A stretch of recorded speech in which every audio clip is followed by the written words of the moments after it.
4.2 million people are already infected. Over 600 people are dying daily from AIDS. The largest HIV-positive population in the world. The DAC would regularly put out figures in terms of how many people would die if drugs were not administered.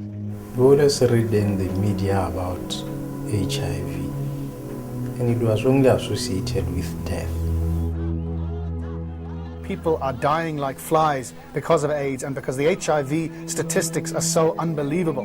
The prevalence rate in 1990 was 0.7% only. Until by 2005, it was 30.2%. HIV is not terribly efficiently spread by sex. The sense of a hyperinfectious disease is the wrong one in the general public consciousness. There's some studies that suggest it's as low as 1 in 1,000 chances, which is sex every night for over 3 years. If you don't use a condom, you will die. Why do you think South Africa, out of all the countries in the world, has such a high infection rate? One of the reasons might be that we started very late programs to combat HIV and AIDS. But look, it's difficult to say. Now, there are various questions that arise, which have not been resolved. When the government really turned round and decided to stab people with HIV in the back by denying the scale of the epidemic, by questioning the safety of antiretroviral medicines, by questioning our own bona fides as activists, we had to fight. I think a good move in this country would to actually put all HIV-infected women onto permanent antiretroviral therapy. The monitoring of antiretrovirals becomes absolutely critical. Doctors are telling me HIV is the main cause of AIDS. We need action fast, and all we're getting is this ridiculous debate. Thabo Mbeki belongs in jail. We have to have an unequivocal message out there that HIV causes AIDS and the treatment of HIV is antiretroviral therapy. The so-called HIV/AIDS theories have been postulated since 1983. They have their version of the truth and they don't wish it to be challenged. The politics are very intense. You speak out against the stuff and your career gets damaged. Billions are being diverted into new buildings and new empires at universities. Up to now, they have not had any answers whatsoever. We all know the virus changes all the time. For an HIV to be positive, you have to have at least 2 of the major bands.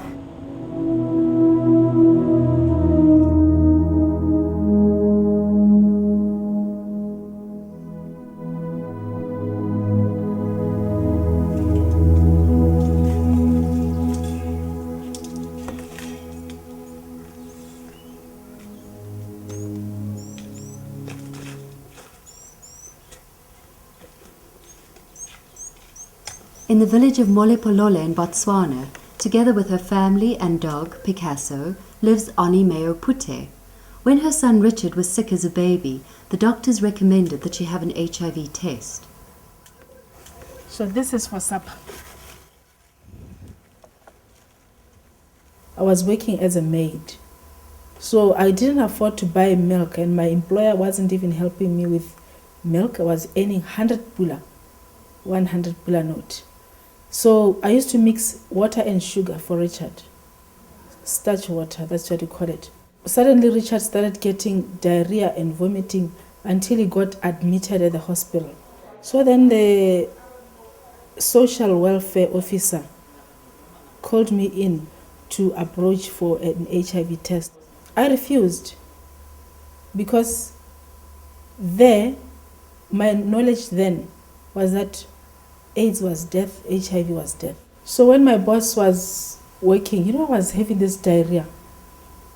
Then he just walked past. He said, Oni, if you could have an HIV test, you might live up to 80. Because if you know what is happening with your immune system, you'll do something about it. I didn't answer him, but I actually did go and get a test. The AIDS epidemic was represented as spreading to southern Africa in the 1990s. By the turn of the millennium, there were grim predictions that the population would be decimated if urgent action wasn't taken. Heated debates regarding the implementation of ARV treatment were strongly influenced by the devastating epidemiological projections. One day, she told me that she was HIV positive.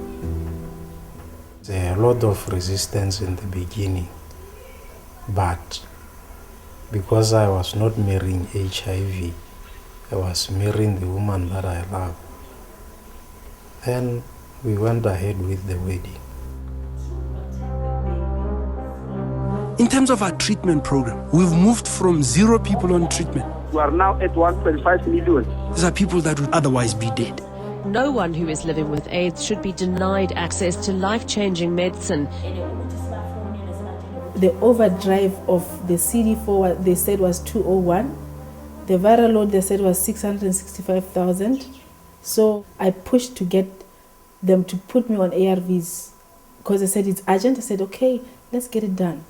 HIV is not a death sentence if you do the right thing. But it is a big decision still when to go to antiretroviral treatment, because once you start, you can't stop.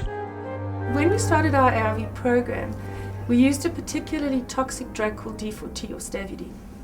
And it's associated with a higher level than predicted of lactic acidosis. Lactic acidosis is an insidious condition that is caused by blockage of the mitochondria. Mitochondria are the powerhouses of the cells. Mitochondria are those energy-producing organelles inside human cells, which are essential to healthy human metabolism. They are essential to life. You knock out mitochondria, you knock out the cell's ability to function. So it blocks the normal use of oxygen. And when you damage mitochondria permanently or impair their function, then the toxic ill effects are massive on across a broad range. The way it presents is that patients lose weight, they become nauseous and tired, and a common adage we use in our clinic is beware the vomiting patient on antiretroviral therapy. If someone's vomiting on ARVs, we need to find out why.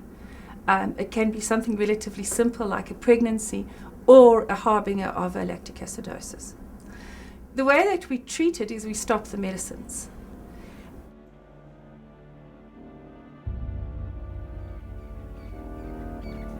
A positive HIV test result is like living in a thick, dark forest which has many scary sounds. I entered this forest in 2001.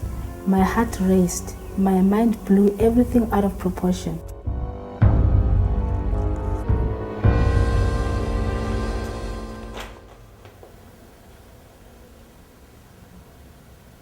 Lawyer and former magistrate Anthony Brink, who heads an organization called the Treatment Information Group, has researched and reviewed the clinical literature on AZT and nevirapine, drugs used in the prevention of mother-to-child transmission program, and ARV regimens for adults.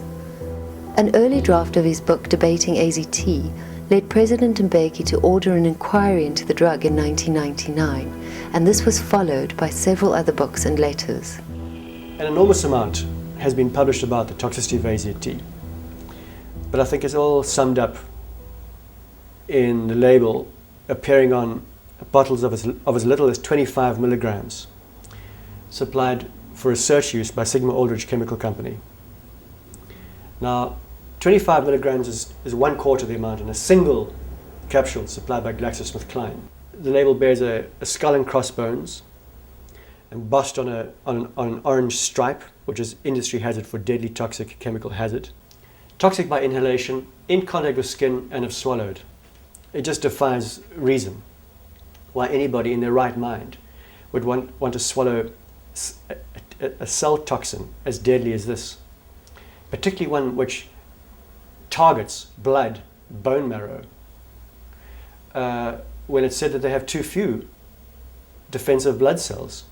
This is, a prescription to wipe them out. AZT's risk factors, it causes anemia. And a lot of HIV-infected patients, because of their concomitant infections, are already anemic. After I did all the tests, the doctor told me I had bone marrow suppression. Then he said, I think I need to change your ARVs. You know, without fail, every night we'll be going to the hospital because I'll be like I'm dying. Edison was so tired, he was so fed up. Nevirapine has two main forms of toxicities, well, two forms of toxicity. The one is liver toxicity. What we do to prevent and to find that out is we do liver functions before we start, and then we monitor them during the program. And the other one is skin. Nevirapine is so acutely poisonous that it was banned by the Centers for Disease Control for administration to doctors and nurses accidentally pricked by hypodermic needles in clinics and hospitals because of reported death, complete liver failure requiring transplant, dying swathes of skin peeling off. It's called Stevens-Johnson syndrome, or TEN, toxic epidermal necrosis, death, skin death. So it's very, very poisonous indeed. It's banned even for short-term administration, and that was after just an average of 2 weeks. Death and complete liver failure and other severe ill effects. They had, one would presume, a normal CD4 count because they were HIV non-infected, and it's immune-mediated, which is why we tend to steer away from it at very high CD4s. I have had cases of Stevens-Johnson in my own patients, and don't think I didn't take it lightly, but I knew that the risk of untreated HIV was going to kill the patient more likely than the risk of Stevens-Johnson. You say that ARVs are the most effective treatment for HIV/AIDS. Leanne, it's since the decision by the Cabinet in 2003 to provide antiretroviral therapy in a wide-scale rollout, we have been doing this across the country. The antiretroviral drugs are among the most toxic substances ever approved for human use, and it's not ever been shown that adults or children or fetuses in the womb taking these drugs live longer or at least better lives than a similar group of people not taking the drugs. Antiretroviral therapy reduces the death due to AIDS by 90%, the risk of opportunistic infections by over 90%. There's simply no foundation for that statement. I mean, the AIDS experts love making these ex cathedra authoritative statements. But there's no foundation. We are convinced that they are better than providing no treatment at all. No drug manufacturer makes a claim that its ARV drug, alone or in combination with others, saves lives, reduces susceptibility to disease, or anything of the sort. On the contrary, they all make the point that you can continue to suffer, or you can continue to contract AIDS-indicated diseases and so on. So the manufacturers don't make the claim that the enthusiasts, lay enthusiasts and medical enthusiasts make for these drugs. Not a single ARV drug doesn't have a black box warning at the top of the package insert. I think that what you have to bear in mind is that there is no risk option. If I know that I can increase your surrogate marker, your CD4 count, by giving you triple antiretroviral therapy, and that increases the mortality, decreases mortality, I can never withhold that from a patient.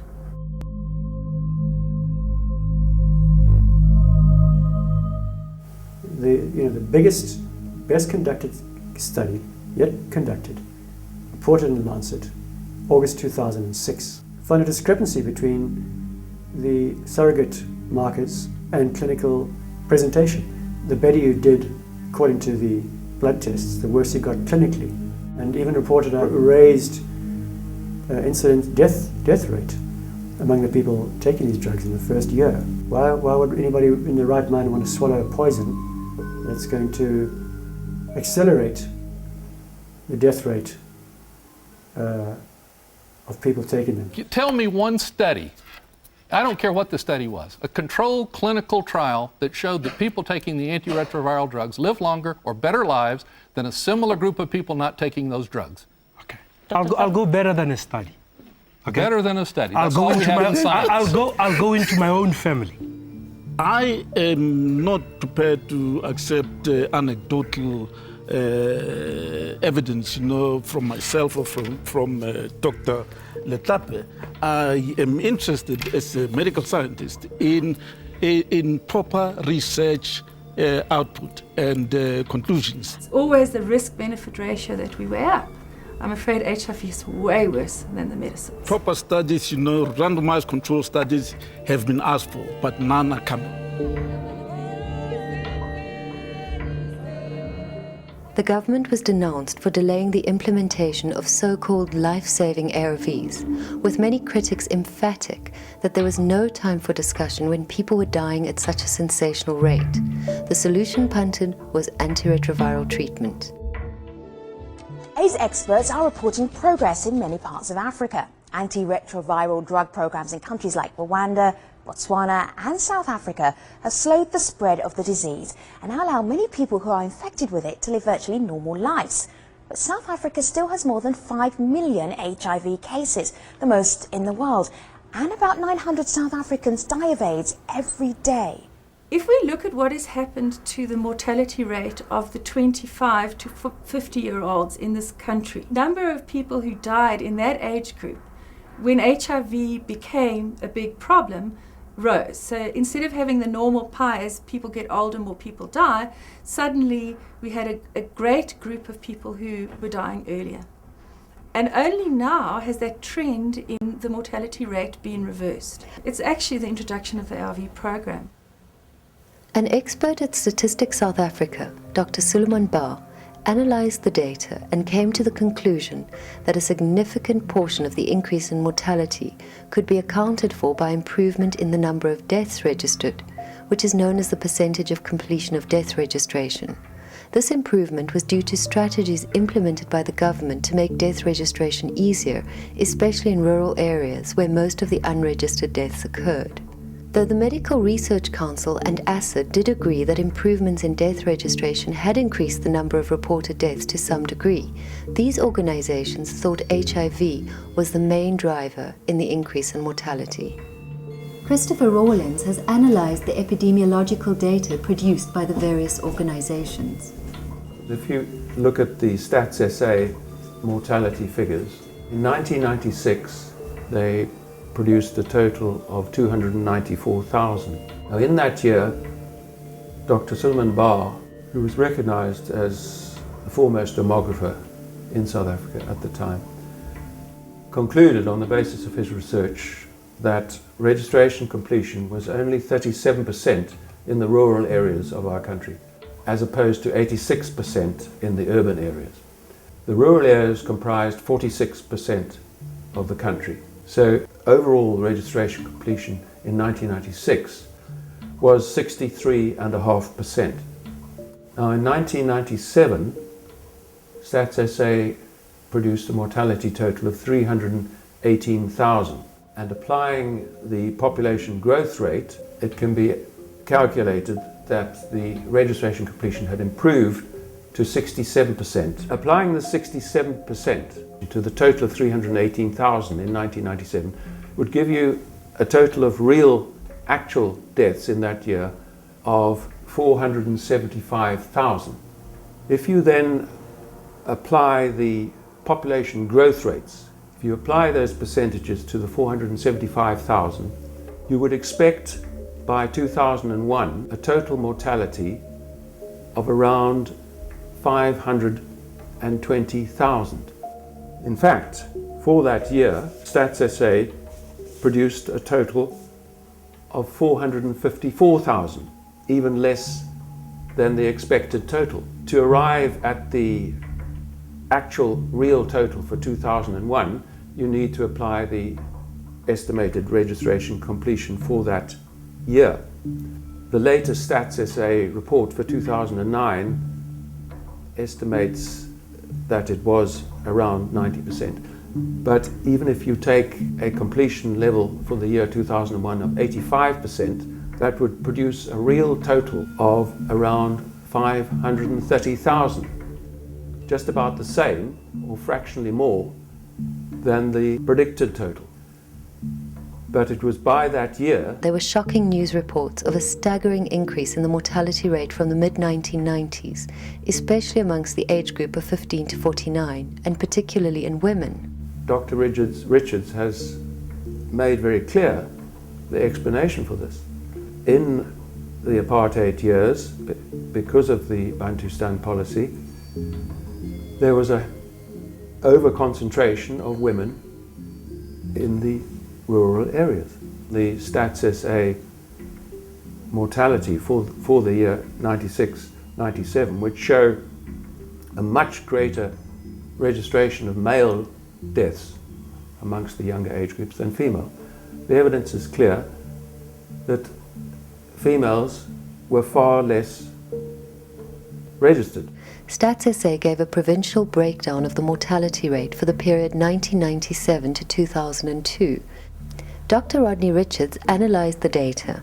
What he found was that there was a greater increase in the mortality rate in the provinces that had larger rural populations, which is where the biggest increase in death registration would be expected to occur, rather than the provinces with the highest prevalence rate. If you then extend this comparison to the year 2006, which is when mortality peaks, according to Stats SA. If you again start with the total in 1997, apply the 67% registration completion, which brings it up to 475,000, then apply the population growth rates, you arrive at an expected total in the year 2006 of around 560,000.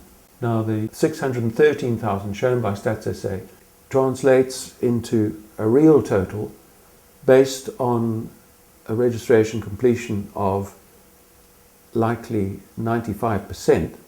It would translate into a total of real deaths of about 645,000, which is about 100,000 greater than would be expected. But then there is this additional factor resulting from the large influx of immigrants since democracy, and especially since the year 2000 and the economic collapse in Zimbabwe, when an estimated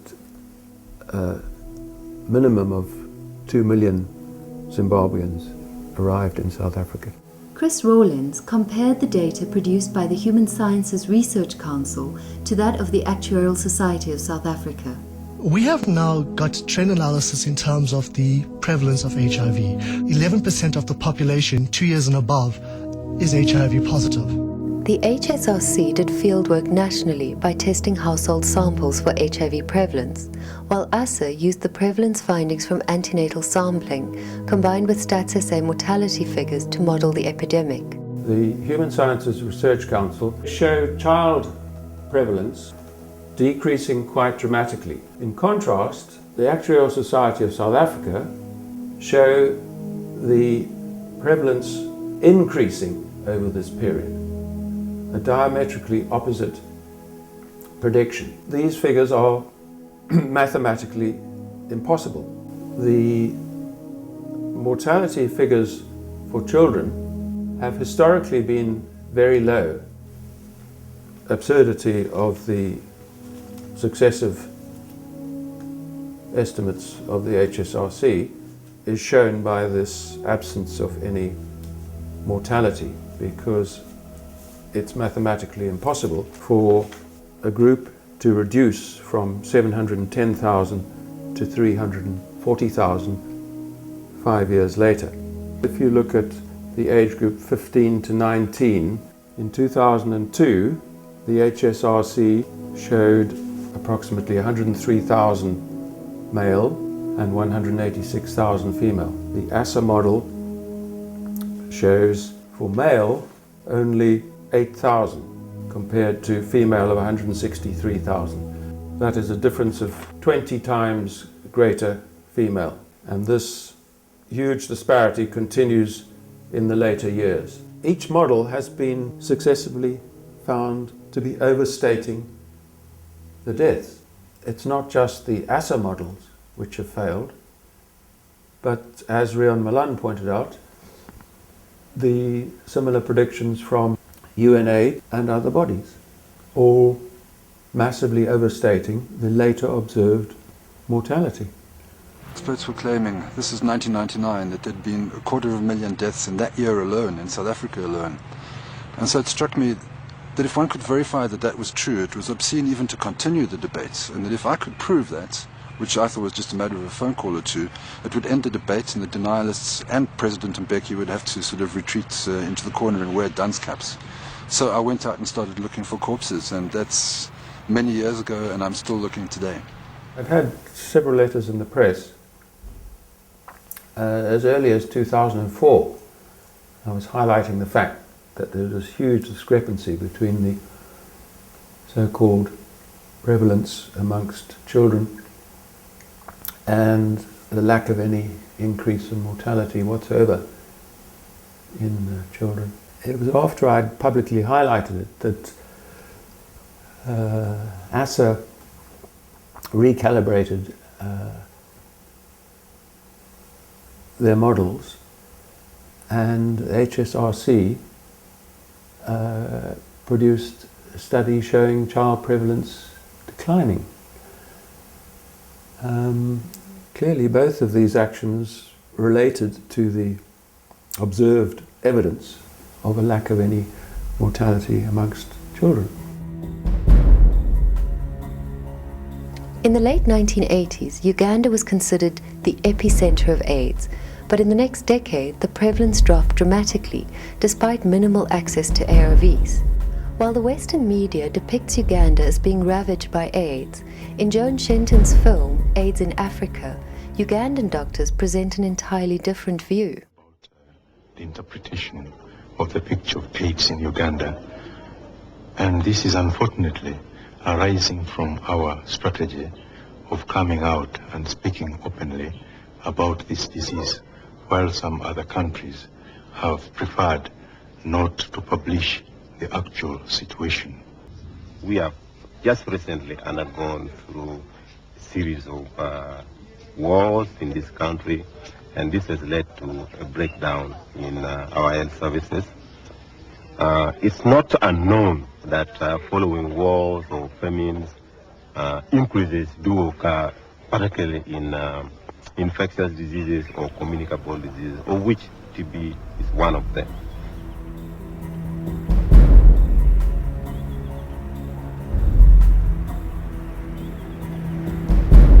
Botswana, they started low, they skyrocketed, they peaked up there. But there's no evidence at all that the Botswana population has been decimated 20 years later. Neither Chris Rawlins nor Rodney Richards have had a response to their papers from the Medical Research Council, the HSRC or ASA. After several months of trying to gain an interview with an ASA epidemiologist, finally one agreed. So I sent her some questions, but she responded with suggestions for alternative questions. When I responded back that I would still like to ask her the original questions based on the research of Rawlins and Richards, she did not email me back. And to date, their work remains unrebutted. He, by chance, came across the theories of the AIDS denialists, and he then fitted those theories into his own ideas that AIDS was being exaggerated in order to undermine Africa and to undermine the new South Africa, and that AIDS was a reflection of Western racism about black people. We're all very familiar with the risk group for HIV. An epidemic that has assumed the lines of apartheid.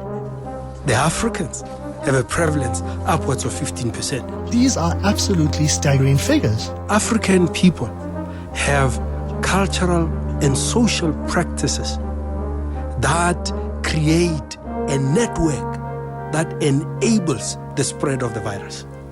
The only unfortunate thing is the perceptions that people have. Okay, this guy is married to an HIV positive girl, so he's also positive.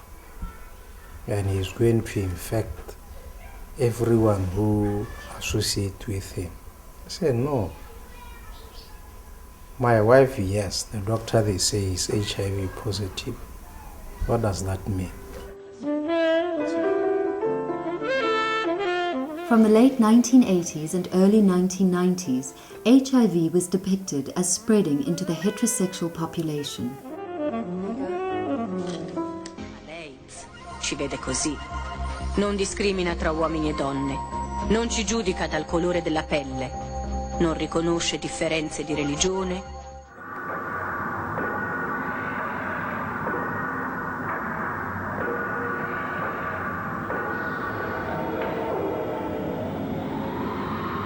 Kevin de Kock acknowledged in June 2008 that there never was and there never will be a heterosexual AIDS epidemic, except in southern Africa, which for some reason is uniquely different from the rest of the world. Every single South African, regardless of age, must test at least once a year. What do the HIV tests measure? They took the blood specimen from me, ran it through the lab, and I still tested negative. Then he was baffled. That's why he asked me if I have a girlfriend. Maybe I'm not having sex with my wife. Dr. Uti Jensch is the CEO of Contract Laboratory Services, which does testing for clinical trials. If we look at the general principle of an HIV rapid or ELISA, it's obviously a test that detects specific anti-HIV antibodies. And if you look at the type of antigens used in rapids or ELISAs, they generally encompass combinations of envelope and core protein. Basically, the envelope is the GP120 160 protein. Then there's also another protein that is commonly employed, that is the transmembrane protein, GP41. And then the core protein, that is the P24. The state-of-the-art tests these days would employ a combination of both envelope and core proteins. We use sequential testing with ELISAs or rapids. In other words, if you have a reactive result in your first ELISA, you would then confirm that result with a second different and possibly even a third ELISA. If you're running two rapid HIVs, you get positive on the one and negative, so you get a discordant result. So we then use the Western blot to confirm. But some algorithms require a Western blot if your HIV is positive, or if we then do a secondary testing, which would be your ELISA. So you would use the Axum ELISA, or we also have a manual ELISA test. So we then do the ELISA, and then the final testing would be your Western blot. The patient's serum is incubated with the strips. After various stages of washing, adding conjugate, we then read the end result. Each strip is evaluated for the presence of bands. So for an HIV to be positive, you have to have at least two of the major bands, either GP160 plus a P24, GP160 plus GP41. In the absence of bands, such as here, that would be a patient that is negative. Okay, so in this case, where we just have a GP120 envelope band, we would request another sample. And if there was an intercurrent infection like a flu or whatever, normally repeat testing, then that may be resolved. However, there are just some people who maintain indeterminate Western blots without being infected. But there are very specific risk groups that you do need to look out for, and where testing should actually be mandatory. Also in South Africa, all pregnant moms are tested for HIV because we can offer mother-to-child transmission.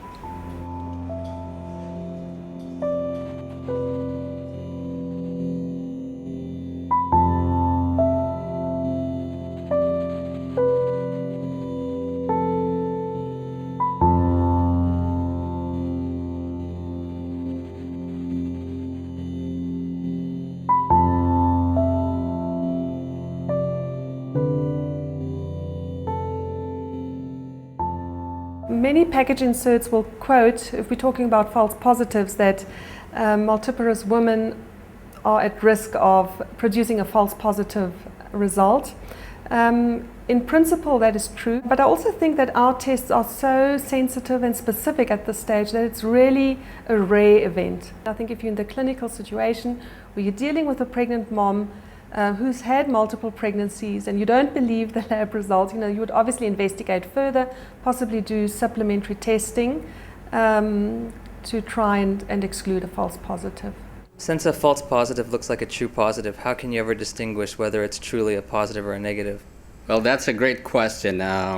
It's going to be very hard to determine a false positive.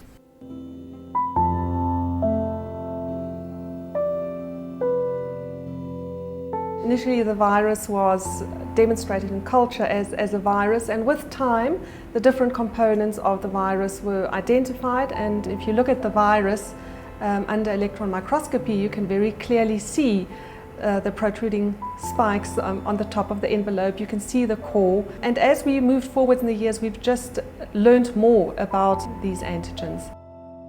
In the early 1980s, Luc Montagnier of the Pasteur Institute in France and Robert Gallo at the National Cancer Laboratory in the US led experiments in which HIV was allegedly isolated for the first time and its proteins determined. Its discovery was reported in May 1983 in Science, American Scientific Journal. In 2008, Professor Luc Montagnier and François Bar-Senoussi were co-Nobel Prize winners for their discovery of HIV. We started by chance with the retrovirus hypothesis, and it was the right one. That was really the exciting moment to think, okay, we have a new virus, for sure. Some luck, in science. Sometimes, not always. If you look at any antibody test kit, manual, package insert, what have you, you generally find his paper as number one supporting the statement that the test is testing for HIV. It all goes back to Montagnier, so it's not possible to exaggerate the critical importance of this paper. But when we have a hard look at the paper, we discovered that his science is completely worthless. It was complete junk. Eleni Papadopoulos-Iliopoulos and colleagues, collectively known as the Perth Group, have written many papers critiquing the science that underpins the theory that HIV has been isolated and that it causes AIDS. Brink presented their research at a conference in Russia in 2008, and Papadopoulos-Iliopoulos explains her critique of the primary experiments in Brent Lung's film The Emperor's New Virus. Thus far, these critiques remain unrebutted. Eleni Papadopoulos-Iliopoulos criticized Montagnier's method immediately and twice sought to publish in Nature, the world's other biggest scientific journal, and we got 2 rejections. It was published in different form later. It transpires that Montagnier did not do the science necessary to support his claim. Now, a retrovirus is said to be around 100 nanometers in diameter. So that translates to 100,000 of them side by side, spanning 1 millimeter. Tiny. Because it's impossible, practically, to work with one or a few of these particles, these retroviruses, it is necessary to purify them. Now what this means is, it's necessary to mass them together, separate them out from where they've come. You take the cell culture and you spin it in a centrifuge, not at very high speed, not for very long, but it has the effect of separating out the cellular constituents of your cell culture from the suspected viruses in it. And you drop it onto the top of a tube of specially prepared sucrose solution. The retroviruses are believed to have a density of 1.16 grams per milliliter. After spinning the tube for many, many hours at very high speeds, the retroviruses are forced down the tube, down the sugar, into density gradient.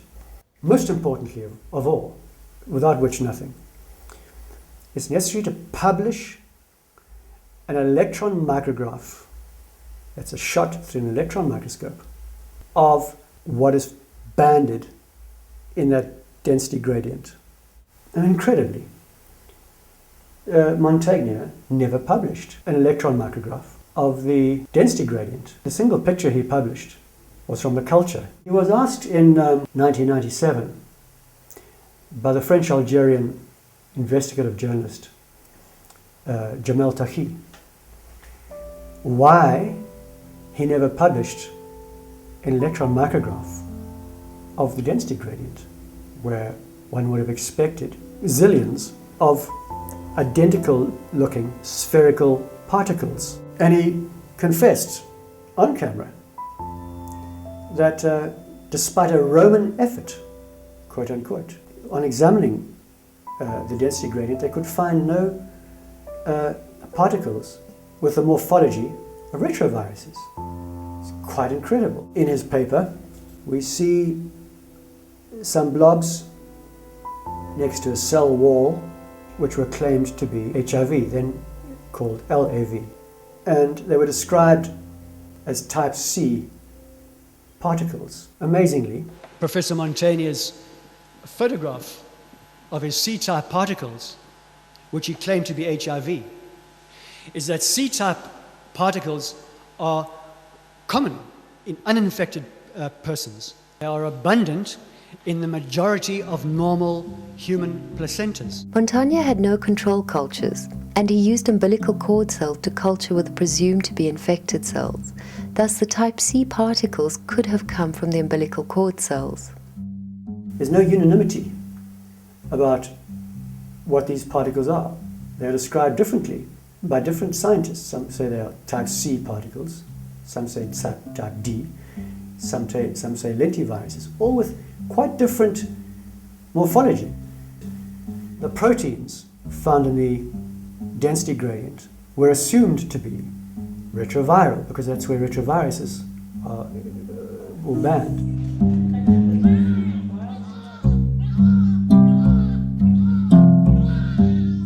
The primers used in the genetic tests for babies and the viral load tests used as a marker of the quantity of virus in patients are also derived from the genetic material banding in the density gradient. Unless an electron micrograph has been published of the band showing nothing but, or almost nothing but, retroviruses with a characteristic morphology, orbital, lateral bodies, conical core, suckers, blebs, suckers all around. Unless this is found in the density gradient, then how do you know what you've got? Because, again, all molecular biologists can see that it's not only retroviruses that will band there, other stuff can band there too, so you have to have a look. Now, in 1997, two research teams went looking at what bands at the 1.16 grams per milliliter density gradient. In the same issue of Virology in 1997, the first paper was by a German-French collaborating team led by Pablo Glushenkov. Amazingly, because no one took any notice, what they published was just a mess of cellular debris, not a concentration of identical looking particles with the expected morphology. They were way too big, way in excess of the known diameter of retroviruses, around 100 nanometers. We're speaking of like 260. The American team, Julian Bess, looked at the proteins contained in the density gradient, which they imagined contained HIV, and compared it with a control of from a non-infected culture originally. He performed an analysis of the protein content of his purifications believed to be infected and believed to be uninfected. The proteins believed to be retroviral are also found in the purification of believed uninfected purifications. How's it possible then that the control culture has the same proteins, just different quantities? It makes no sense at all. Here we see Bess's purification. He finds an overwhelming contamination of cellular debris, cellular fragments called microvesicles, mixed in with which are objects that he claims to be V for virus. Antibody tests, which are derived from, and it's back to the root problem, antibody tests which are built with or constructed with the proteins derived in the band thought to contain the retrovirus. But when examined by Bess and Gluckenschopf in 1997, we found to contain no retroviruses as expected, and those few particles among all the cellular constituents, those few particles identified as HIV were too big, had the wrong shape, wrong look. So what a mess. It's a gargantuan error. You see, what the test is really doing is it's just picking up a condition called, well known to medicine, called hypergammaglobulinemia, meaning the person who registers as HIV positive has got more antibodies swirling around in his bloodstream. It's not necessarily the case, but generally speaking, it's not good to have a heightened level of antibodies in your bloodstream. It frequently, or it can, signify some or other health stress. But it's certainly absolutely wrong to contend that to be HIV positive predicts that you will fall ill and die. So there's something very, very wrong. And this should have been the end of the story. But these papers attracted hardly any attention and hardly any comment. Of course, they weren't missed by Papadopoulos Iliopoulos and her group in Perth, Australia, who underscored the crucial significance of these two papers and this latter experiment for the HIV theory of AIDS. We cannot say that you have a new retrovirus unless you show that it has unique proteins and unique RNA. And to show that, you must purify the virus. There is no other way. Becoming aware that many scientists and doctors disputed the evidence that HIV had been isolated and that it was the cause of AIDS prompted former President Thabo Mbeki to put together an international advisory panel of people from both sides of the debate. The panel convened in 2000, in the months leading up to the hosting of an international AIDS conference in Durban. At the second meeting of then President Thabo Mbeki's International AIDS Advisory Panel, I sat and watched as Papadopoulos Iliopoulos proposed the performance of experiments to try and purify and isolate this virus. The most important thing to come out of the conference was the agreement to perform this experiment to prove the existence of HIV, if it can be proven. In the room were Helene Gale from the US Centers for Disease Control, representatives from the National Institute of Communicable Diseases. So this was, formally agreed, formally minuted. That's in the AIDS panel report. There's no question. This was agreed to be done. One of the decisions they've taken, the international panel, orthodox and dissident everybody, they took a decision that it was necessary to answer the question, what do the HIV tests measure? As it turned out, it was never performed. I requested interviews with senior experts at the National Institute of Communicable Diseases about the issue of isolation. Ultimately, they declined to be interviewed for the film, though it was confirmed that the isolation experiments had not been redone. Instead, only some standardization of tests had been conducted, a waste of time in their opinion. Standardization involves comparing one test to another, which does not clarify whether the proteins and the genetic material used in HIV tests are specific to a unique retrovirus, HIV.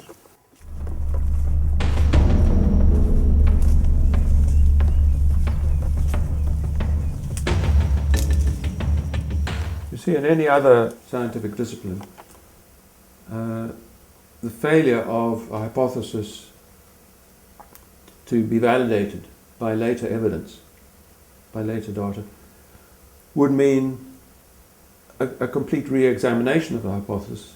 The people who hold the view that HIV causes AIDS dislike him. They dislike him for asking questions because they have something at stake.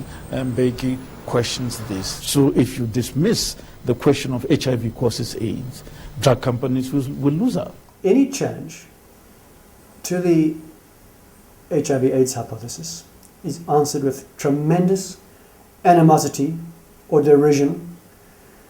And in fact, you repeatedly hear AIDS experts, so-called, and their popular promoters in NGOs and the like, boastfully proclaiming that we do not debate with and will have nothing to do with AIDS denialists. And by using the supercharged expression denialists, they delegitimize the challenge, and they give it a morally opprobrious quality, as if the facts are, the knowledge is abundantly established and may not be challenged. It's like a religious dogma. Now that's the thing. A religious dogma cannot be challenged.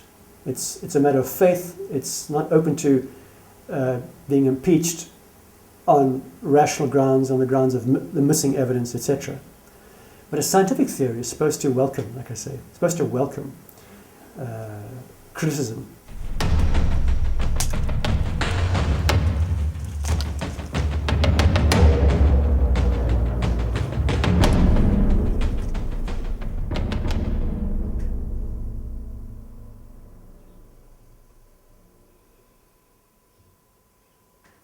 The Democratic Alliance released a public health warning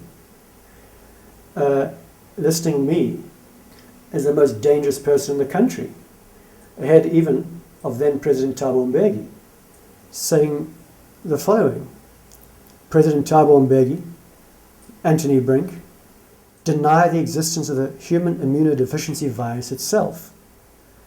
The DA's objective in compiling this list is to make it clear why these individuals are so dangerous and raise public awareness about who they are and what they stand for.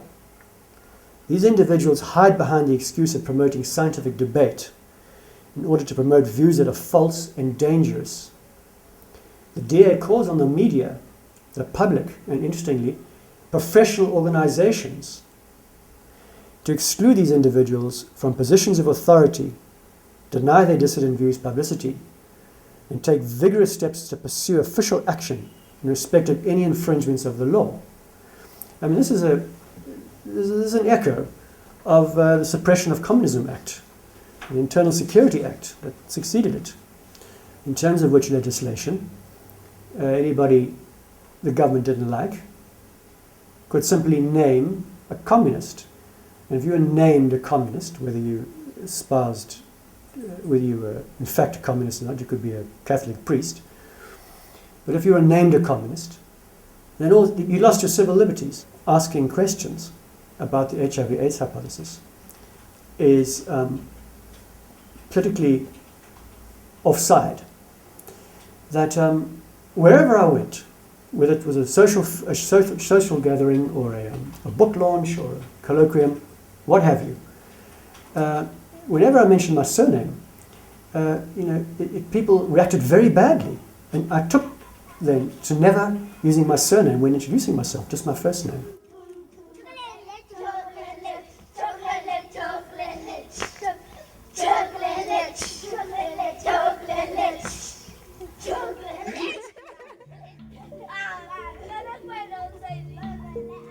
I looked at my profiling go down, down, down, and the CD4 and viral load just making the doctor smile all the time. Ani developed polyneuritis, a condition that damages the nerves in the spine due to taking ARVs. For 2002, 3, 4, 5, 6, 2007, finally a doctor says, this is polyneuropathy. You look so okay. And when you tell people, I can't even sleep, I am in pain, they just look at you like this woman is just showing off. But it is a reality. The ARVs cause a lot of pains. You try to walk like you're walking on glass. There's a time, you know, when I was cooking, I take these big pillows, these continental pillows. I put the continental pillow, then I stand on the pillow to cook at a stove. Now, I took that packaging set. I've highlighted Truvada will make neuropathy, it will worsen it. Now I'm on drug number 4. It has been changed up to 4 times. Then the doctor said, you know, all the ARVs, there's not one that you're going to find that doesn't have effects, side effects. So this is just one you have to live with. On the 26th of November 2004, I placed a full-page advertisement in the Mail and Guardian in collaboration with a natural health promoter. Why should South Africans continue to be poisoned by AZT? Hundreds of studies have found that AZT is profoundly toxic to all cells of the human body. Numerous studies have found that children exposed to AZT in the womb suffer brain damage, neurological disorders, paralysis, spasticity, mental retardation, epilepsy, other serious diseases, and early death. I could have added blindness too. Now, this is again an uncontroversial statement. The research data is out there. It's just a matter of looking at it. The publication of these statements caused a tremendous outcry. First of all, the editor apologized for publishing them and promised never to do so again. When I phoned her, she said no. Our newspaper's been at the forefront of the drive or the push for ARVs in this country. And continuing to publish statements like these would continue to damage our brand. It's like I've got a brand tie-up. It's incredible. The TAC and some other clown complained about these statements to the Advertising Standards Authority, and notwithstanding the submission of 2 lever arch files by me on the toxicity of AZT in support of these 2 statements, the Advertising Standards Authority said, no, we don't want all that stuff. We just want one guy to say the drug is bad, as you say it is. So I said, fine, here's Mhlongo. He confirms all this, Professor Mhlongo. He said, no, we don't want him because he's in some way associated himself with, with the dissident cause, and so he's not independent. And in the end, ruled against these statements, finding them unsupported, and banned them. The result is that it is not possible for me to reproduce these matter-of-fact statements about AZT, particularly in pregnancy, in a commercial newspaper in our country. I think the Mail and Guardian carries a very heavy responsibility for the generation of the liberal left consensus in our country in favor of AZT and nevirapine, because they've been avowed advocates of these drugs, and at the level of editorial, formal, declared editorial policy. And this explains why everybody thinks these drugs save lives, as opposed to the facts. No one knows the facts, which are the drugs are very, very toxic and are very, very harmful, and particularly to babies. The professor told me, even if you can go to America or South Korea, where I come from, or anywhere, this condition that you have and HIV, there's nothing that can be done. Then I answered him, you are doing only up to this far. There is something that can be done. I'm on drugs. All the time I was on them. I stopped for 3 days. I feel better. Then I go on again. I get worse. Then I make it 1 week. I'm off for 1 week. Ooh, I'm even feeling better. I'm on again. 3 days down the line, I'm going down. Then I'm off for 2 weeks. When I was off a month, then I went on 5 days, I was back to where I was before. Then nobody can tell me it was not the drugs. He's dehydrated, he's lost a lot of weight, and I'm sure if you took a test there, he will be HIV positive. This is South Africa. That is poverty.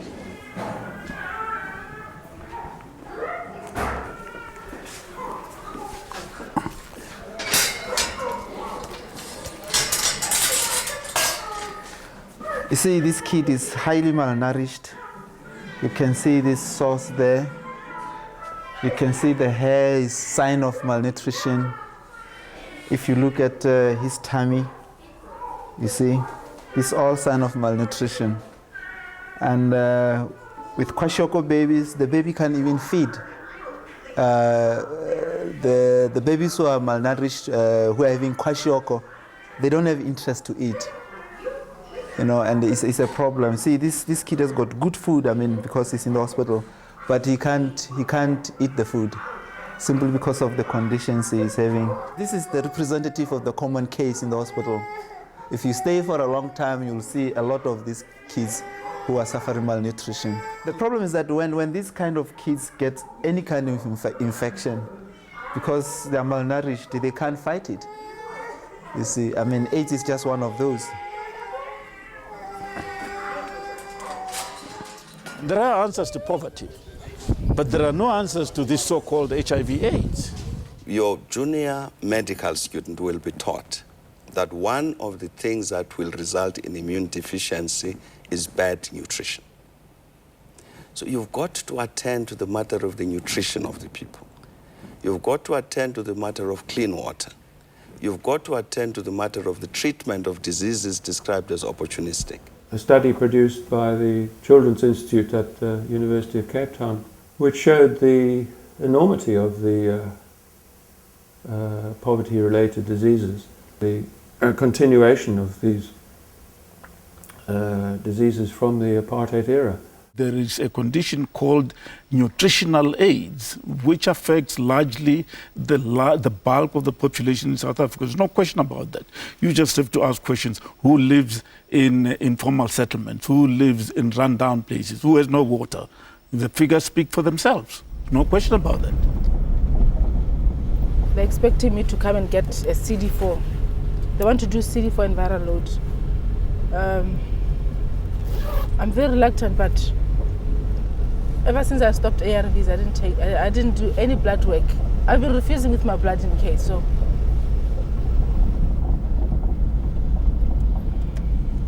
With a very sudden collapse of apartheid, disconcertingly, a new ideology was needed to take the place of apartheid ideology. And HIV/AIDS seemed to have stepped into the breach. And there's a tremendous moral enthusiasm around HIV/AIDS. And one of the reasons for this moral enthusiasm, especially among whites and white liberal types, is because it keys into your classic white liberal paternalism in this country, where Africans must be helped, and in the modern era, helped against themselves. And what Professor Jerry Kovadia calls their unbridled sexuality, openly talks this way. It's a profoundly racist conception of a people. I still didn't get the CD4 done. I still didn't get the viral load done. As long as you are tying a CD4 to HIV, it doesn't mean anything, because for the past 8 years, I did them so well, on time, and they never said anything. They never meant anything. If the blood work is not good, like the full blood count, it tells me something. It reminds me of something. The whisper is there. The viral load, it doesn't say anything. All it says, it just opens the door. Take ARV. And I know right now my door in the system, if I do the tests, my door is open. They'll be putting me on the ARV. We have spent a lot of money on this HIV thing, or the HIV has made us spend so much money that we could have put to good use. The HIV theory of AIDS is the basic business model of the pharmaceutical industry's interest in ARV drugs. The ancient Romans said it best, cui bono, who benefits? President Bush's $15 billion PEPFAR program is a simple money laundering scheme to transfer the wealth of American taxpayers into the bank accounts of the pharmaceutical cartel. Treatment Action Campaign and other brown shirt organizations play a necessary role in this grand extortion by setting the limits on permissible discourse. It's their job to make the expensive antiretroviral drugs look like an essential good that is being denied poor people. It was over 4 years. I wasn't even lifting a finger. So to be doing this, you know, it's fulfillment of healing. I make food, I eat it. I also make valuable points of health. You can't get them anywhere else. You can't act it. I'm going to get some vegetables to put on my blender. This is rape. I mix it with spinach. Then I make a green smoothie. And it's fresh. No chemicals, you know? Recently, an American kid, young gay man, on antiretrovirals, HIV positive obviously, with a viral load that's undetectable, which means pretty much he cannot infect anybody else. Went and had sex with somebody during a one-night stand where he didn't disclose HIV status and used a condom. He was sentenced to 25 years in prison.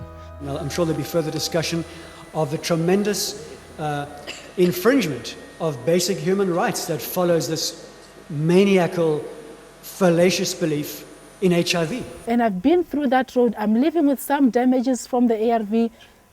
They're going to change over time.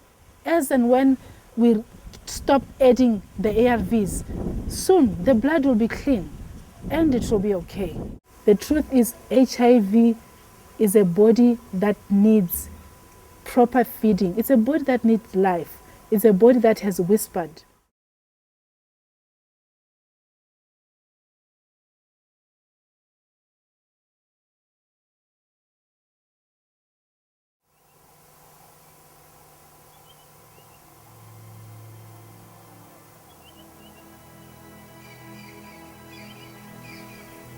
Dawn came, and what seemed to be my worst nightmare turned out to be little twigs with beautiful dark green leaves moving because of the beautiful fresh breeze that blows in the forest.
No way am I going to die. I have plans glistening in my eyes.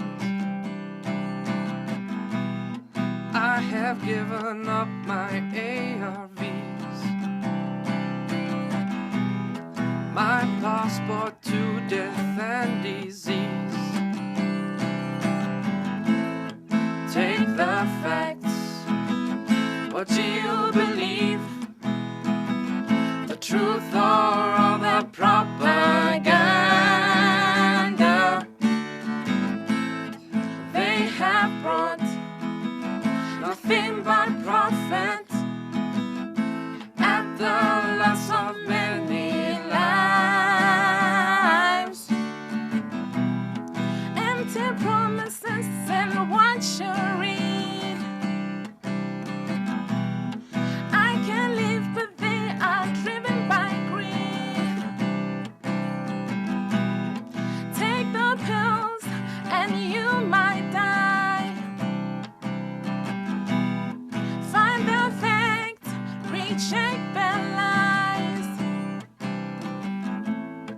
Take the facts, what you believe, the truth or the propaganda. They have brought nothing but profit and the loss of many lives. Speak against the mainstream. Stand your ground, wake up from the stream. Your health and life in drugs not found. The sun is setting on their shroud. Take the facts, what you believe, the truth or the propaganda. They have brought nothing but profit and the loss of many lives.